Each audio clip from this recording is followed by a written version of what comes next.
Now we turn to that ABC News investigation into the growing questions for the Obama White House about ties to a company that got more than $500 million in federal loans and then collapsed. The FBI is on the case, and a House hearing tomorrow will explore whether taxpayers were left holding the bag when the warning signs were clear.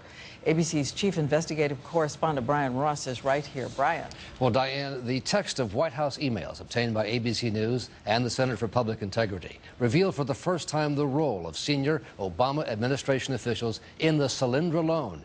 It was a loan shelved by the Bush administration, but put on a fast track just 6 days after President Obama took office. Hello, everybody. The president had nothing but praise last year for the Solyndra company and his $535 million government loan. It's here that companies like Solyndra are leading the way. But behind the scenes at the Obama administration, there had been many concerns about the Solyndra loan as aides pushed to have the president personally announce it. This deal is not ready for prime time, read one email from a White House budget analyst in March 2009, obtained by congressional investigators. Vice President Biden's chief of staff wrote then, "If you guys think this is a bad idea, I need to unwind the West Wing quickly." But the Solyndra deal was quickly pushed through, with the promise of thousands of new jobs. It makes you sick to your stomach.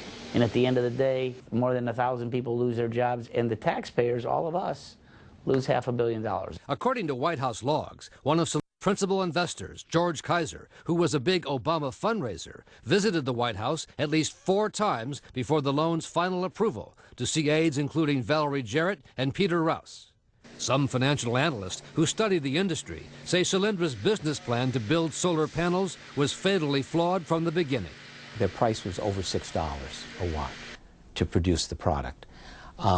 They were selling it at about $3. But when you looked at the numbers, it just didn't work. That was from the get-go. From the get-go, from the first time I saw it. Last month, Solyndra declared bankruptcy, laying off all of its employees. I haven't actually gotten the final information. It looks like the severance package is pretty much zero. And then last week, FBI agents raided the Solyndra offices, seeking to find whether Solyndra misled the government in order to get the loan.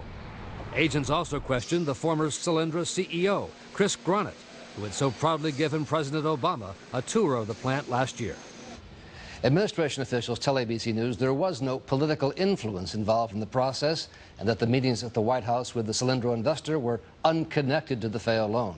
As to the loss of $500 million in taxpayer money, an official says simply such startup loans by their nature can be risky. All right, Brian, our thanks.